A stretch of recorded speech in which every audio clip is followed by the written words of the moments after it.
So I'm going to be, this lecture corresponds to book 4 of Anti-Fragile. So I've written a book that has different sections. The principal one at the end is about ethics.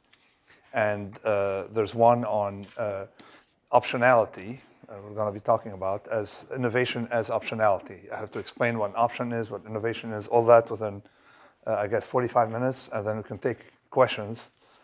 But please, during the Q&A, out of respect for the other person, don't make a lecture because it takes time away from the other person who wants to ask another question. So the next 45 minutes, I'm going to be reading from page 423 to page 485. Is it okay with you? So of the book, and then you can ask questions. Is it okay? So page 420. It's okay. I'll do something else. So let me tell you how it all started. Okay, my sort of it will be a little biographical because I can't separate. I can't separate. Okay, it's not. Can you raise the mic? Can they raise the volume? Or is there someone there? Or oh, I dropped water on my computer. So does someone have a? Oh, it has.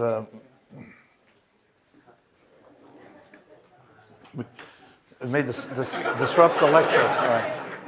This is okay. We're going to be discussing fragility. All right. We're going to be discussing fragility. I'll take my. All right. All right. Thanks.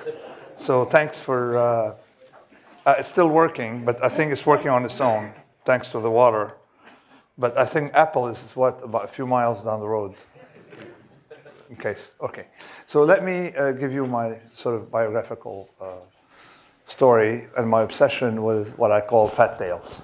To explain fat tails, what you have here is the performance of an option portfolio, the variation in price of an option portfolio, daily variation, over 57 years. Okay, so out of the money options that are remote, it's about 12,000 days, something like that, 14,000 days. And as you can see, there's a big spike. For that portfolio, that day represents, depends on what you've been doing, between 80 and 99% of your total lifetime variation. If you're an option trader, one day in your life should represent 98% of the variation if you're involved in remote payoffs. This, in other words, is what I call fat tails. And this is, of course, if you don't get that day right, you're not going to get anything right. And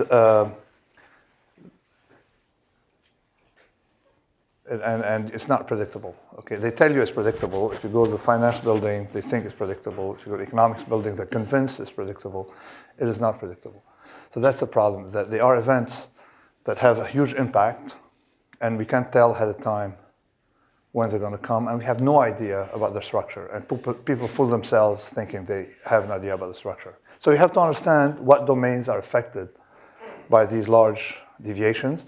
And also, I don't know if someone here is from Brooklyn, but in Brooklyn they say that you should make lemonade every time someone gives you a lemon. So you got to make lemonade out of it.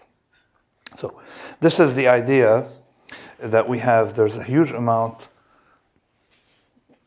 of these events, the rare event representing a large share of the pie. Now, you live here at the epicenter of rare events, okay? Google represents this spike in its own business, all right? Microsoft was Microsoft. It's still Microsoft, but when it was even more Microsoft than it is today. There was 50,000 computer companies, and it had more than half the sales in that segment. Okay, if you take the stock market over the past 100 years, a lot of companies joined, a lot of companies left. There are about 12,000 surviving companies that are listed. Of these 12,000 companies, how many companies represent half the capitalization? What do you think? Sorry? Well, when I was trading, some years it was 50 to 100. Some years it was 300 to 400. There's no structure. Okay. Another example, for example, is the book business. So I don't know if you know about the book business. There are 1 million manuscripts in the English language on the market today by people who call themselves writers, but typically they work in the US. They work for Starbucks. In Europe, they do other things. They work for the government. So they call themselves writers. They're novels. Of the 1 million novels, literary novels, about 20,000 will be published. Of these, half the sales will come from how many books? Sorry? 20%? No, between 5 and 15. Some years less than 5. Okay, it's not 20%. It's really, we are in what I call extremistan. So let me give you an idea of what is extremistan. If I can figure out how to work this computer. If you imagine that you have a convention here and you bring in a random selection of people from the planet, 1,000 people, bring them to Stanford, nice weather, you know, this is a great way to convince people to come, and put them on a scale, all right? You weigh them, you add to that sample the heaviest person you can find on the planet who can still be called a person. How much of the total will that person represent? Sorry? Okay, so it's 3 times the average, as we say in finance, 30 basis points, all right? 0.3%. And if you move from 1,000 to 10,000, how much will that person represent? Nothing, 3 basis points. Okay, so the maximum you can get will affect your average very little. This is commonly known as the law of what? Large numbers. About everything you do that's statistically based is based on that law. That as your sample becomes larger, no deviation is going to mess up things for you. You agree? You eat, you know, I eat, I don't know, I consume 800,000 calories a year. Not a single day is going to make me, you know, double my weight, all right, thank God.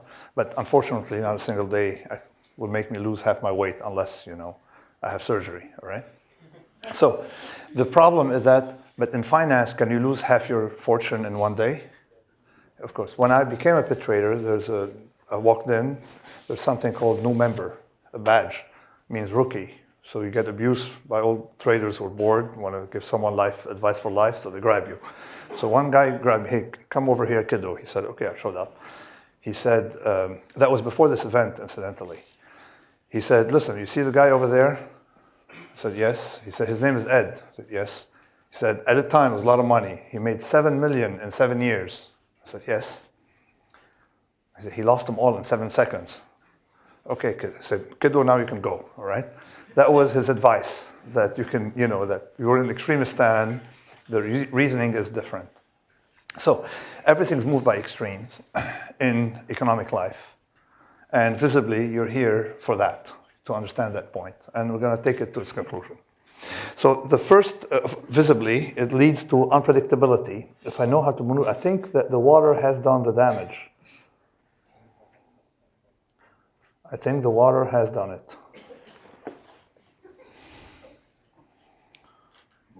Because I lost control over the mouse. See, the mouse doesn't want to move. This is what happens when you take risks in life. Sorry, how do I do this? Sorry, is someone here an expert on... Look at this. To the rescue.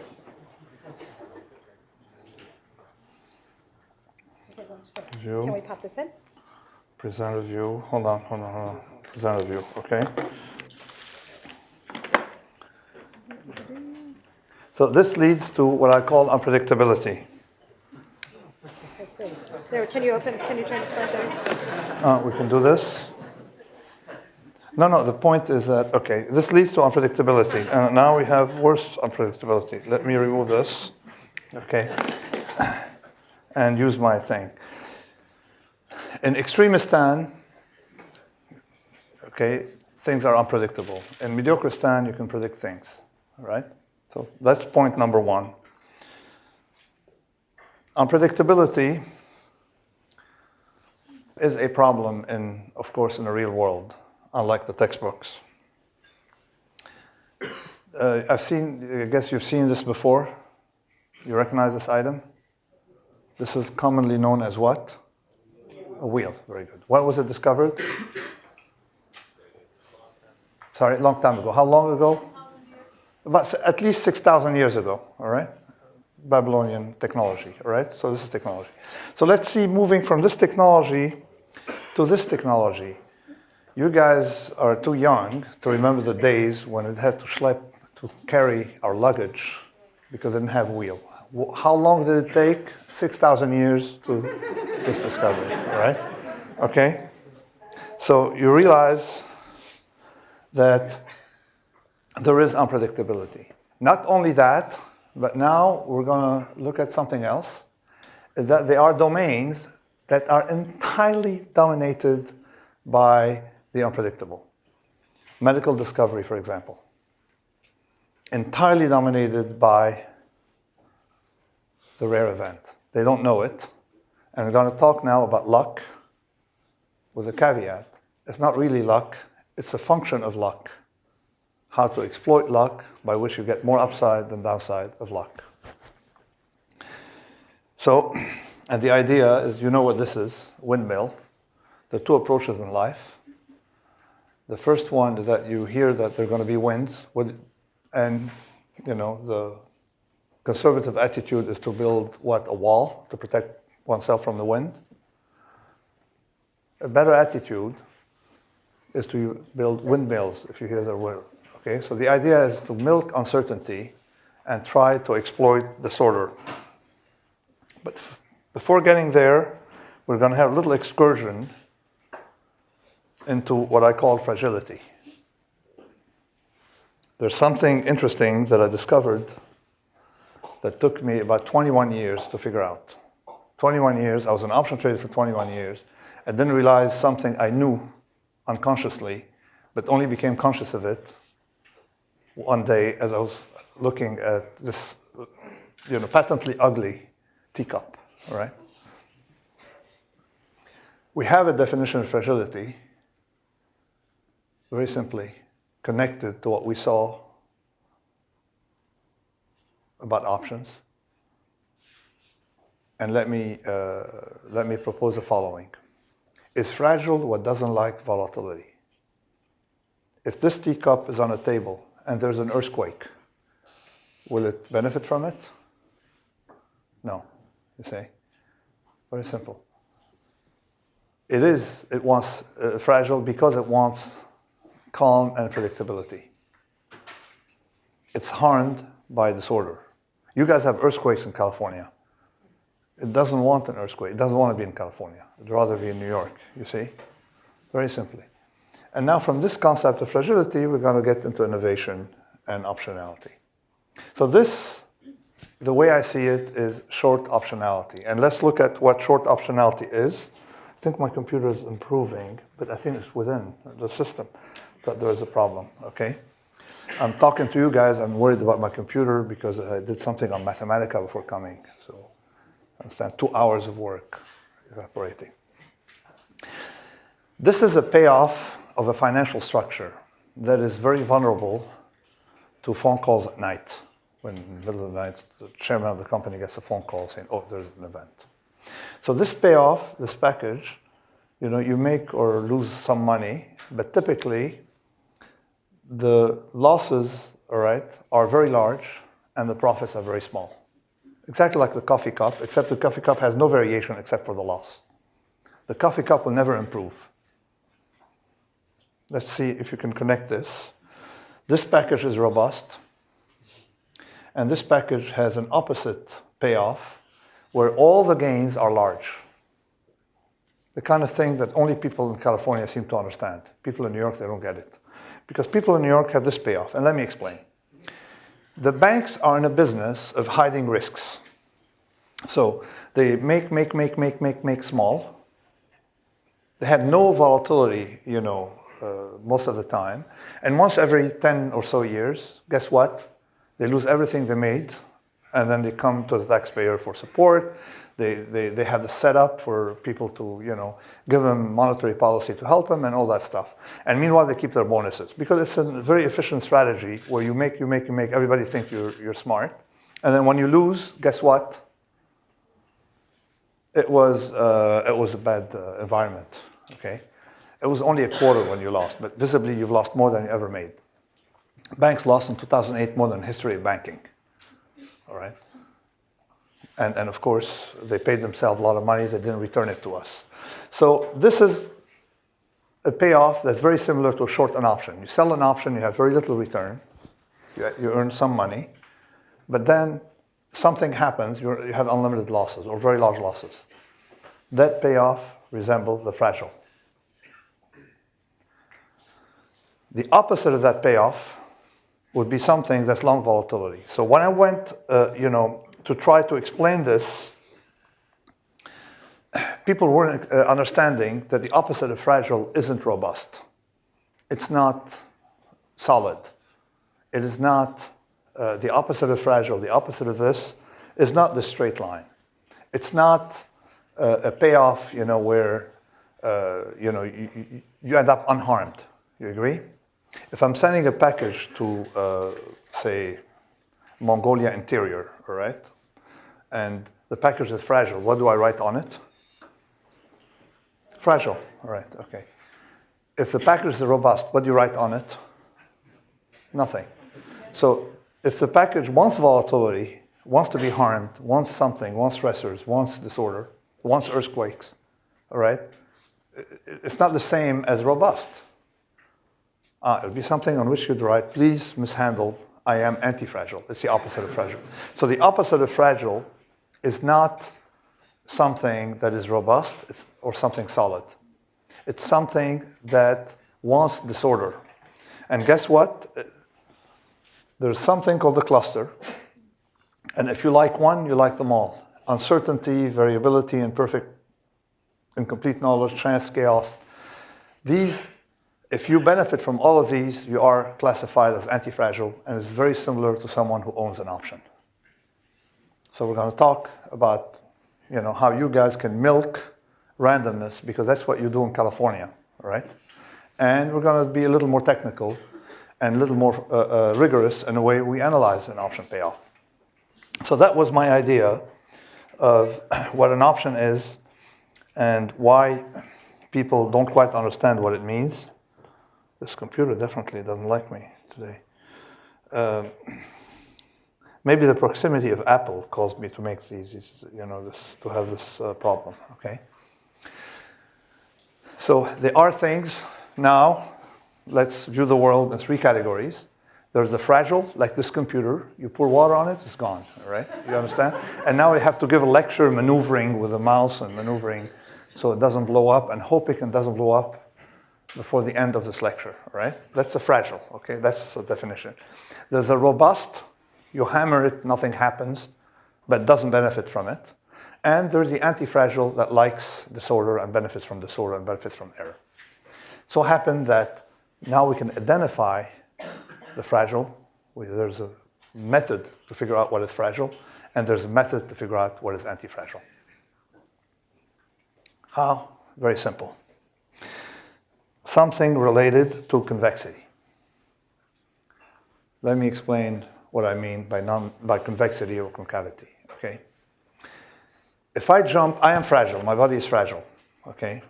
If I jump 10 meters, what would happen to me? You guys are engineers and smart people, you would know. What would happen to me? Sorry? Squish. I die. I mean, say it. You die. I mean, your hospital here won't be any good, right? You die when you fall 10 meters. But if I fall 10 times 1 meter, what would happen to me? Nothing. It means that every additional meter harms me more than the previous one. No? Everything fragile, we saw it in time series space. But if you look at it as a response, everything fragile has to have accelerating harm at some point. And we can actually show that everything that has accelerating harm doesn't like volatility. And the opposite of it is something that has accelerating benefits. You see, let's, look at it. This is a dose response. And the best example and everything, and this is universal. This is what I find is, hold on, if I maneuver this computer, come on, please.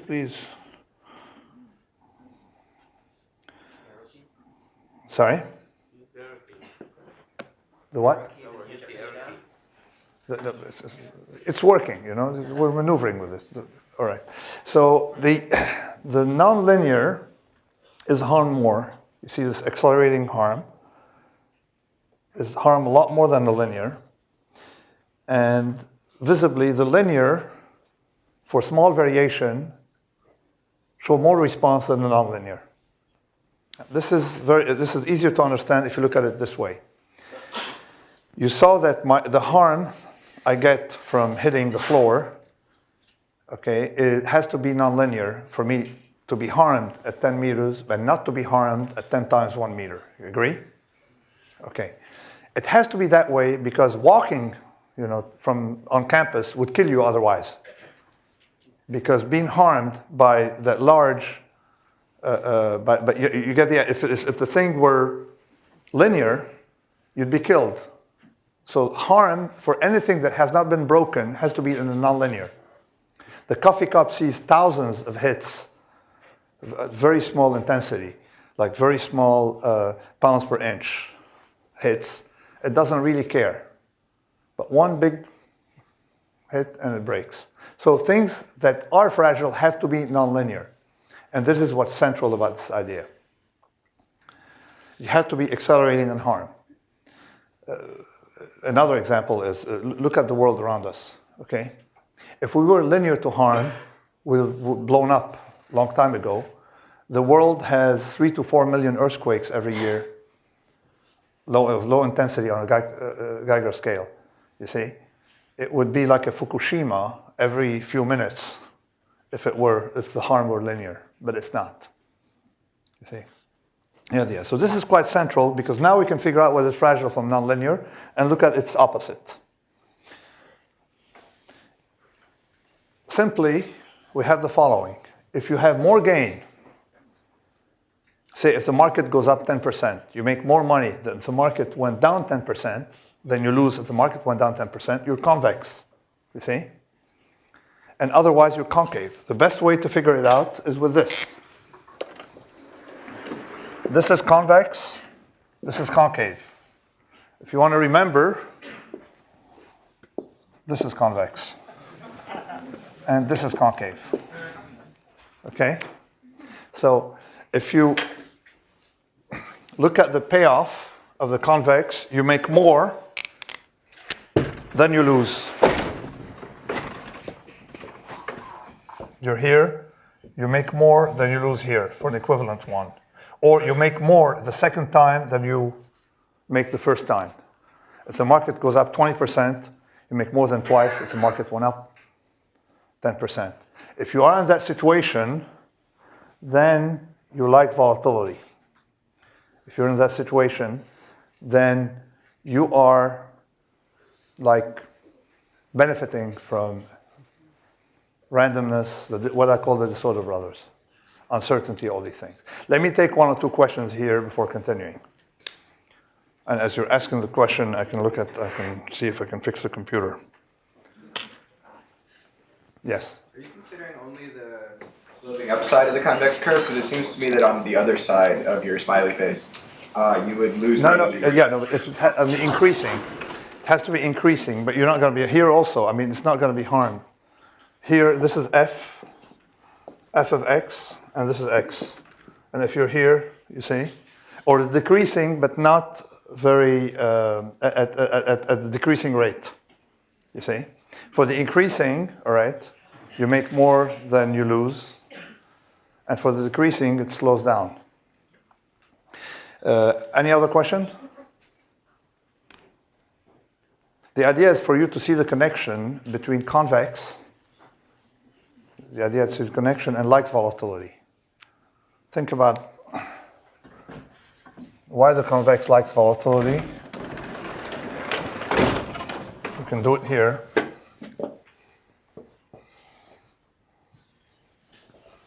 instead of getting X all the time, you're getting X plus 50% sometimes, or X minus 50% sometimes. That linear combination is much better than just getting X. So you like volatility, you like variability.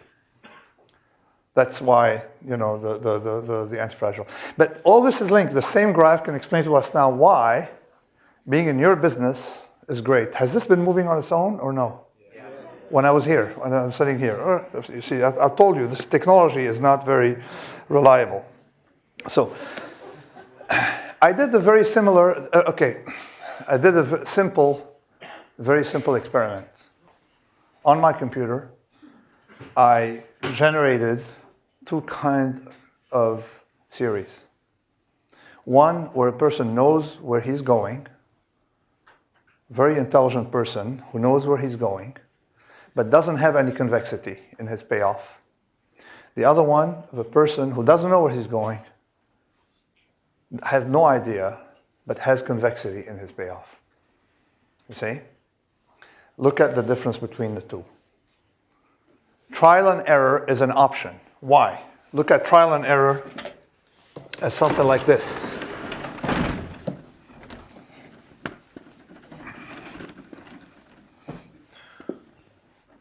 You lose, and once in a while you make a lot. You see? Exactly like the opposite of the coffee cup, like what we saw before, something that gains from disorder and gains from black swans. That's trial and error, okay? You're in the business of trial and error. Someone who does trial and error versus someone with directed ideas is going to perform extremely well when you have randomness. And what we're going to see is why, when you have trial and error, you outperform someone who knows, because convexity matters a lot more than knowledge. You don't know what's going on, you keep trial and error, and you're rational enough not to make mistakes by doing the same trial twice, or having a result and giving it up. So we can generate rules from this.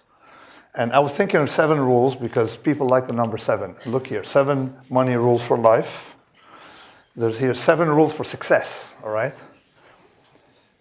7 rules for weight loss, all right? You can do that as well. And 7 rules for change management, okay? So I also said, okay, I'm going to come up with my 7 rules. But then I realized you guys will not remember the 7 rules as you leave this place. So what you have to understand is how an option works. And once you understand how an option works, then you understand one rule, how to be in a position where you are anti-fragile and benefit from randomness. It's a big misnomer that trial and error, or luck, benefiting from luck, all right, is a good. The word trial and error is a misnomer. We should not say trial and error. We should say convex function of randomness, or trial with small error. Okay, trial and error, the error has to be small. So the anti-fragile, you're in an environment where the errors are small and of small cost, and the gains are large and unlimited. And then you are positioned properly towards the black swan, unpredictability, all these things. This is what's central. And you can model it exactly like an option. And an option increases monstrously in value when there is volatility. Now, there's some good news and bad news, is that people don't quite understand that optionality concept. In this book 4, I'm attacking the notion that we got to where we are because of the superb intellect and brilliance of the ancients. That's not the case. We got to where we are thanks to people who were taking risks, involved in trial and error. And the problem is, I call it lecturing birds how to fly. Birds, if you lecture birds, tell them this is how you should be flying, and birds will fly according to your principles, then you can claim credit. You agree? And then everybody would believe that because it's called epiphenomenal, because you never see the birds flying without someone lecturing it. Okay? Now, it's the same thing with the problem we have with education, all right? People have this idea that science creates technology. So if you take a book, any book, you have this idea: science, technology, all right? Practice. It looks like it's exactly backwards in history. But the problem is that birds don't write books, last time I checked. Who writes books? Those who lecture birds. So you have the next generation of people who will forget, how it was before. Now let's take the history of technology. To me, it comes from optionality, discoveries. And then someone formalizes it and dresses it up as, this is directed research, this is from the top down. But in fact, it all comes from trial and error. You don't know what you're doing, you don't know where you're going, but the harm is small. So it's much closer to cooking, you see. How do you cook? It's trial and error, you agree? You don't take a chemistry class, except if it's with Tina, because she wrote a book on chemistry cooking. But you don't really take a chemistry class, then work out the equations, the chemical, and then get your perfect dish, no? How does it work? You try, you taste. The harm is small if you're wrong.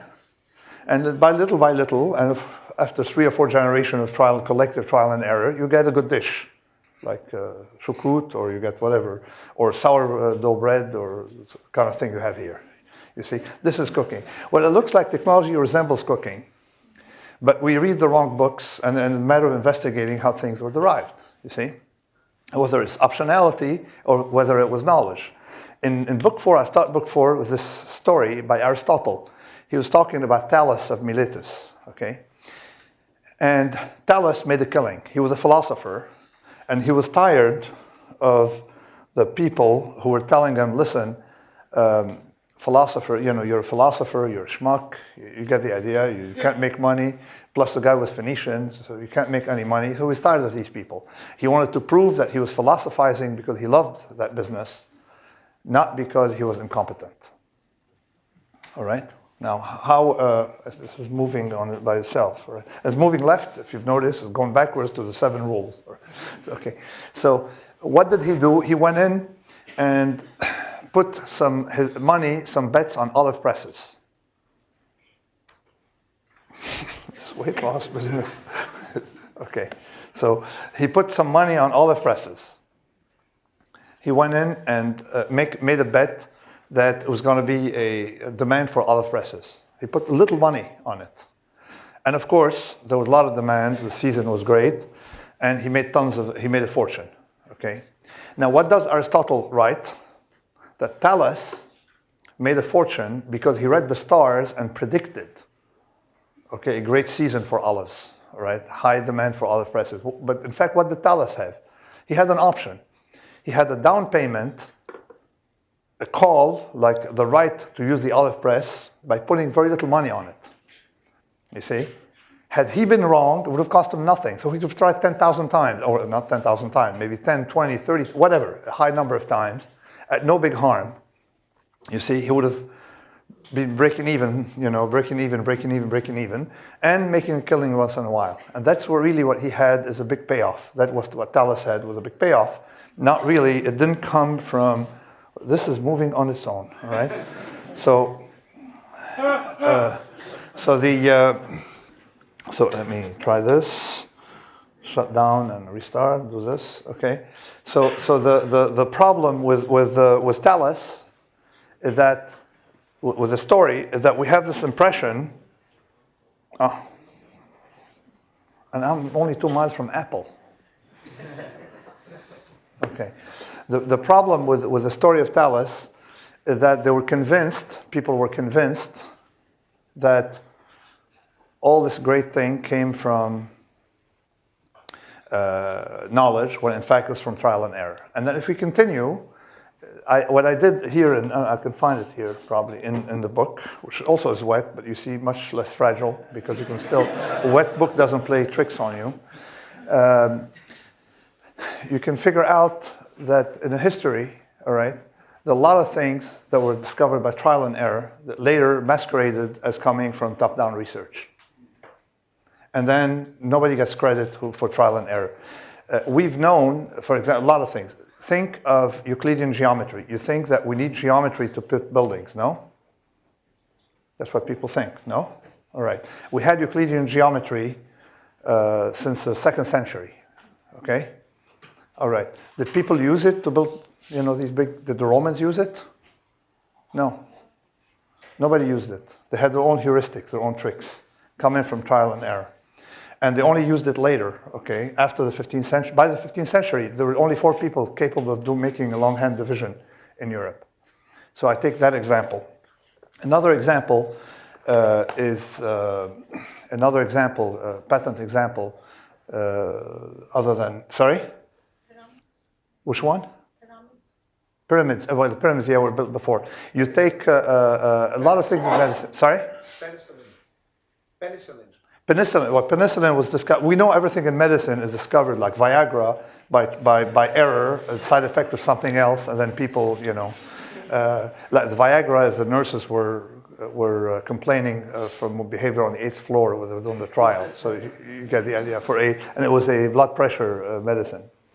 So there are a lot of examples of stories backward. Even cybernetics, the thing is Norbert Wiener. In fact, just someone sent me a book as I was writing this about that it was practiced by technicians way before, and of course, no credit for them. You see, so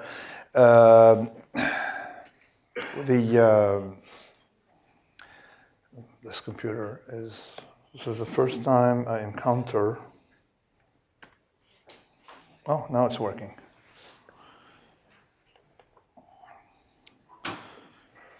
No, it's not working.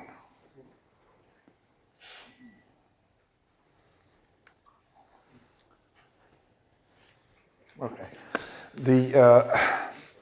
So let me take some questions here as a computer is, as I find my bearings. Let me take a few questions on this. Yes? Isn't there in general a mix of knowledge and luck? That is true. So there's something called, yes. One example. The bacterium in the stomach that causes ulcers.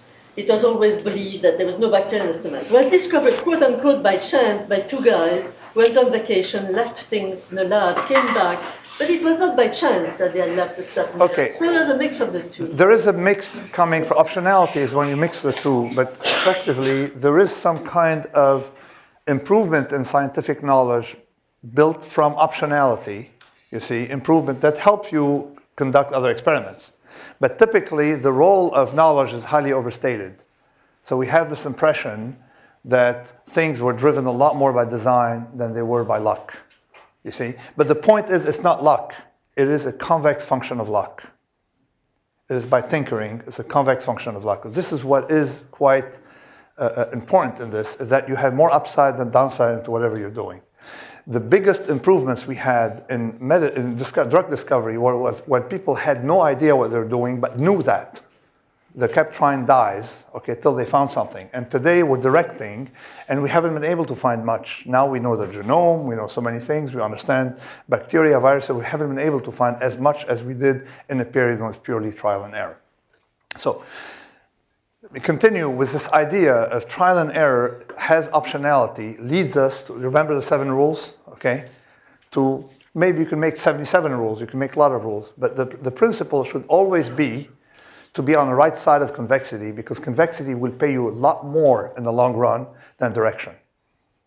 So what do you do it? The first thing is make sure that you have optionality, you're not locked into a business plan.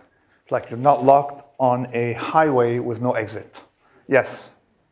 So I agree that I think people know that if you're convex, you benefit from extra volatility. Yes. But you've now popularized this idea, right? This is and maybe people knew about it before. So who are you going to buy these options from for every person who goes home? This is very interesting. Now, when we talk about anti-fragile is gains from randomness and volatility, in financial option, you buy the option from someone. You agree? But in real life, you don't buy it from anyone. Trial and error, you're not buying it from anyone. This is not a financial option. This is a real option. That's number one. 2, you still have an option that you're buying very cheap whenever you buy. If you buy a house and you have a mortgage, you have an option. You see, people don't understand you have the option, and for a long time,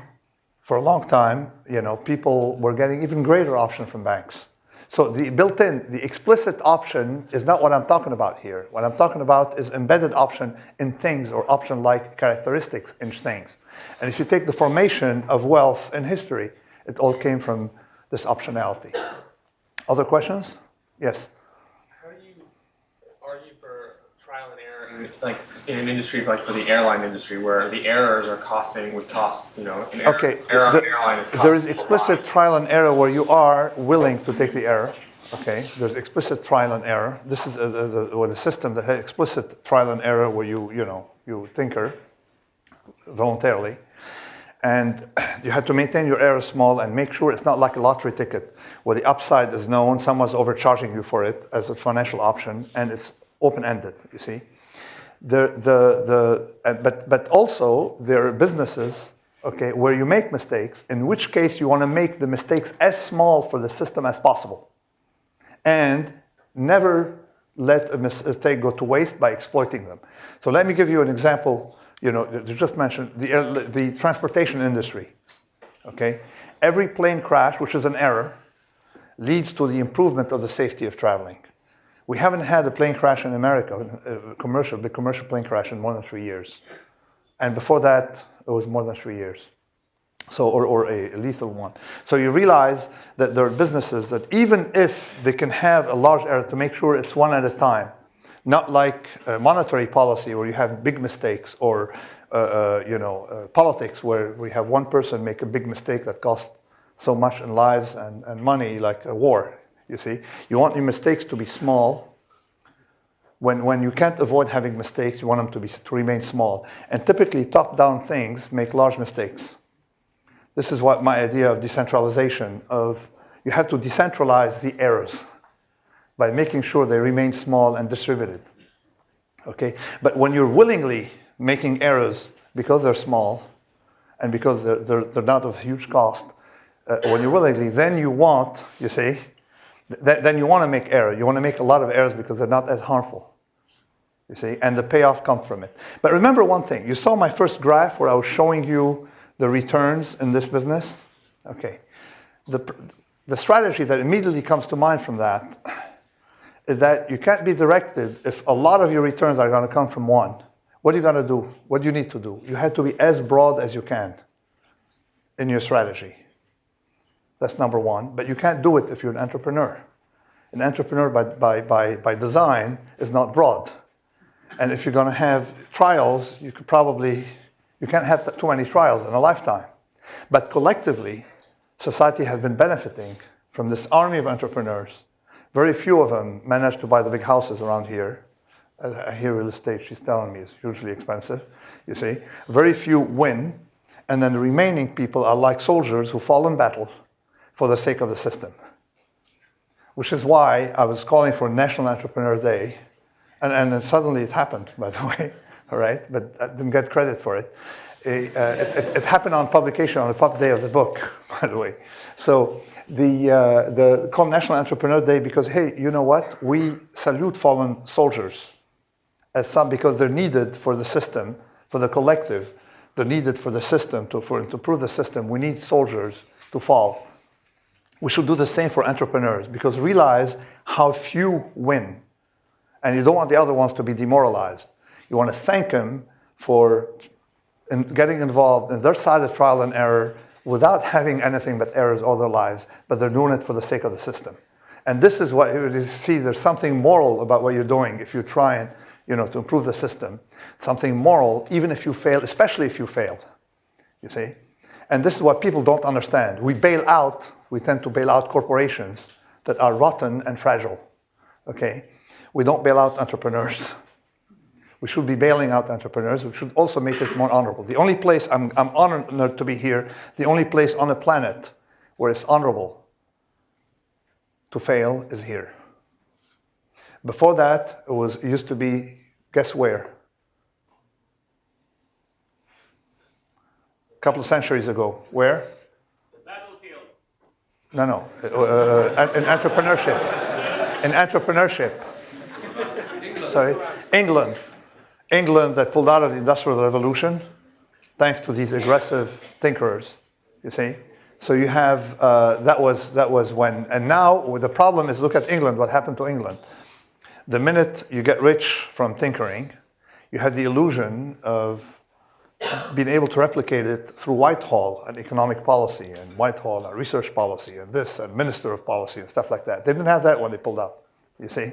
And the minute they had that, of course, they went in relative decline compared to other places. So you see, you have to let the things develop organically on their own and tinker the max, because that's how systems operate. Let me take more questions. Yes, I'll conclude with the questions. Yeah, go ahead. Monetary policy a few minutes ago, and today they had a leak of the Fed minutes where they're talking about ending quantitative easing. Ending quantitative easing. Yeah, which was leaked inadvertently into some part Sorry. of it. He's Anyway, asking me, he's telling me that something not related to this talk, but he knew that I'm very interested in the topic, which is federal policy today leaked that they're ending quantitative easing. No, I'm not involved in journalism or commenting on events, but I'm going to talk about monetary policy, okay? If you... making it too easy for people to do things like buy houses.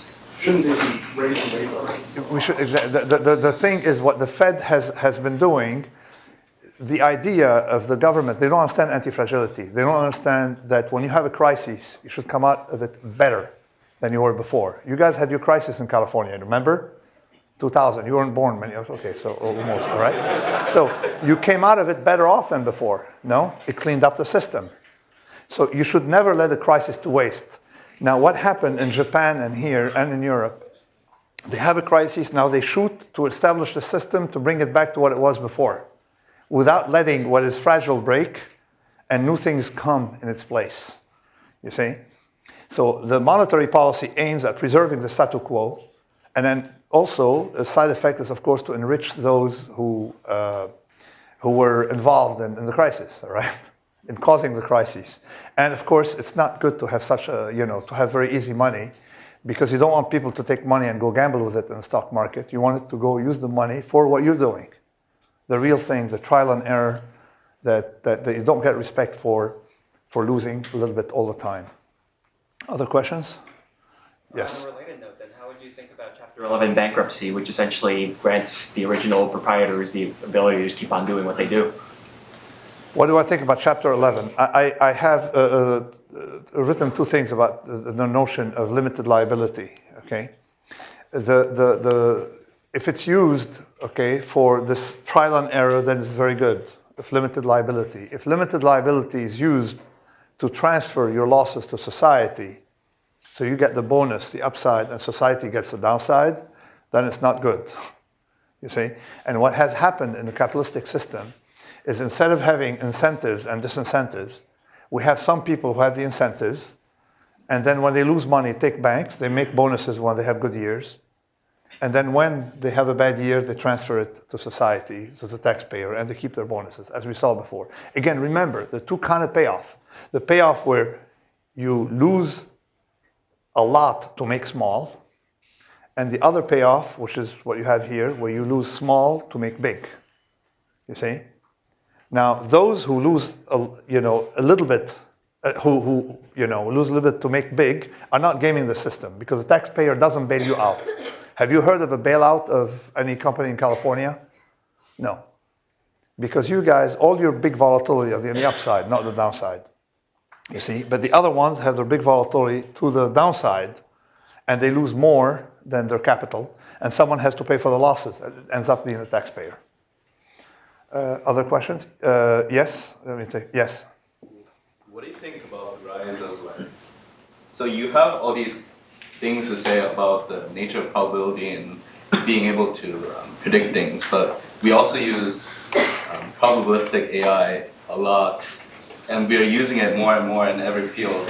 Okay, he's saying that I'm skeptical about the use of probability to predict, and he's telling me that in AI they predict. In Mediocristan, you can use probability very well. It works very well. Outside Mediocristan, when you have things dominated by rare event, okay, these things fall apart, and they fall apart. I just put a text because nobody was understanding my black swan. They would read it and comment and write articles. I'm not even wrong about it. My point is that large deviations occur. They are unpredictable, okay? No matter how many PhDs you put on it, they're unpredictable. And all the people who relied on predicting rare events have blown up. And this is how actually you can make money on Wall Street. You identify those who rely on probabilities to compute the risk of rare events and make sure they're going to go bust, like Fannie Mae or like others, and you can make a buck and celebrate, being right with these guys. So I'm saying, but for AI, you can apply it for small problems that don't have big tail effects. Yes, you can definitely apply it. We use probabilities for anything. For insurance, on your house, for insurance, medical insurance, probability works beautifully in these domains. And in casinos, it's perfect, okay? Yes? Can you comment on the convex function of luck in drug discovery, given the fact that the average drug in the U.S. costs about $1 billion in 25 years to discover? If you've got any insights on that, it'd probably be helpful. Yes. When you have okay, how did we get to where we are today? You lose small to make big. So because you have to have a lot of trials to get to destination, okay? If you are what I call teleological in a slide that I can show and think you know where you're going, then you can bypass the trial and error because you have great scientists and great scientific understanding. And it looks like pharma got to where it is today through accidents. The side effect of drugs, side effect of things. And now, suddenly, they woke up and said, okay, now we're going to target results, you see? When in fact, it's a collective effect of a lot of firms trying, and those who succeed thought that they succeeded because of their brains, not that they succeeded because of their taking advantage of luck, you see? That's the problem of pharma today. And pharma has more problems than that. In the past, you came up with a drug, okay, you had to look at side effects and probably a few other drugs. Today, we have 850,000 authorized drugs, okay, something like that, and 100 and some thousand existing drugs, all right? So every time you introduce a drug, you've got to look at side effects on a patient, and you've got to look at co-side effects, and then you have to look at tri-side effects with three, and all these drug interactions that you have becoming more and more unpredictable. So pharma is in trouble in that sense. Plus, there's another thing in my book here that I discuss about some systems that sometimes curing people is much easier to do by subtraction. You see, subtraction is much easier. You see these 7 rules? All these rules are positive, means do this, do this, do this. The charlatans typically have nothing but positive rules. People who are, scientists or philosophical have negative rules.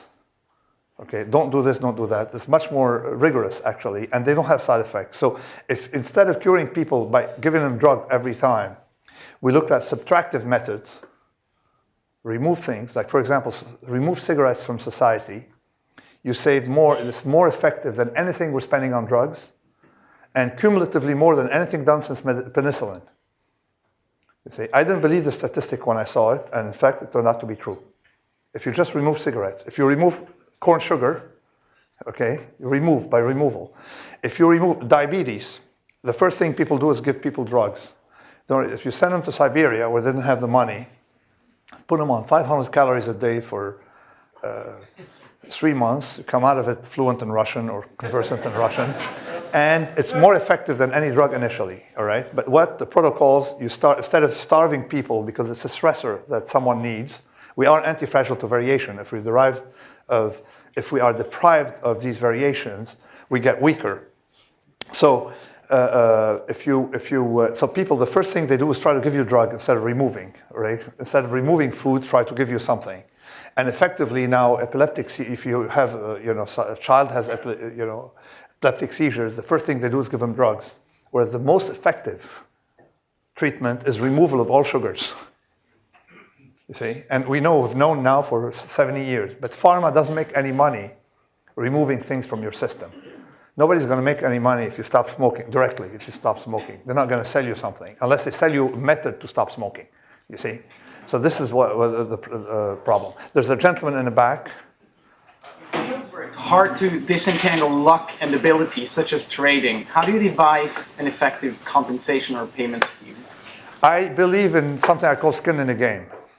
Okay, skin in the game is, I define skin in the game, it's most moral and effective to remove risks, is that nobody should ever put someone else at risk. I don't really care about compensation, okay? I don't really care about ranking, because you can't have a trading competition, because if someone has a strategy that pays off very rarely, okay, he will lose in the competition, he'll lose every battle and win the war, you see? So you can't really rank traders, but there's one rule I have, I call it skin in the game, is that nobody should put others at risk without having harm to himself, okay? In other words, if you lose money to your clients, you should be exposed to the same risk. That's sort of, it's both moral and risk management rule. Risk management, because in Hammurabi's code, it was simple. If the architect builds a house, and the house is fragile, but hidden fragilities in a basement, you get the idea, we're in the foundation, like in a banking system, they look very stable, but they cut corners that nobody will see, okay, to make the bonus. And if the house collapses, the architect is penalized. That was in Hammurabi's code. Actually, he's put to death if the house collapses and kills the owner of the house. So this system, okay, this is the best risk management rule, because as Hammurabi discovered, but something they forget today in Washington, the architect or engineer knows a lot more about the risks. He doesn't know a lot about the risk, but he definitely knows a lot more than the inspector, you see. So if you make people eat their own cooking, you see, they're a lot better off, okay? And someone sent me, read my book and sent me something, a story in Brazil, where they discovered that they could lower the rate of helicopter crashes by forcing helicopter engineers randomly to take a ride, a half-an-hour ride, once a month in a helicopter, all right? Now, so, for example, something the Romans knew and Victorian knew, that you make engineers sleep under the bridge, all right? Okay, so in trading, what do you do? So long as whoever is involved in a strategy has losses, small, okay, it doesn't matter, all right, has losses, if he can harm others, in other words, he has some incentive, but some disincentive, then we should be okay. It's when people don't have this incentive when they lose that the system blows up. Yes? Top-down systems are more prone to errors and mistakes. Politics today is top-down. So does your theory of anti-fragility have some implications or some suggestions on how politics should go forward to reduce risks? The idea that I'm proposing is very simple. Along the rules, if you look at these rules very simply, that you want mistakes to be small and gains to be large, okay? And on the mistake side, you want to distribute mistakes, then you necessarily need decentralization. You see, the most stable country in the world is Switzerland, where nobody knows who the president is, all right? They can tell you that there's Gaddafi is president of this, Assad president, but they don't know their own president. The system works well. It's so decentralized, it's completely bottom up, you see? So mistakes are small. So this simple concept pervading the book, convexity means mistakes are small, okay? Concavity means mistakes are large and rare, you see? And that simple system. So we don't have any more time. I have another lecture. But thank you very much, and thanks, Apple. If someone worked for Apple, I'd like to have a word with them now. I have a word. Thank you. Thanks a lot. Thank you. Thanks a lot. On behalf of BASES, STVP, DFJ, and the many lovers of finance who are in this room and watching virtually, we'd like to thank you and present thank you. Small token. Thank you very much. It's not edible, no? No. Okay, great. Thanks. Thanks. Thanks. Thank you.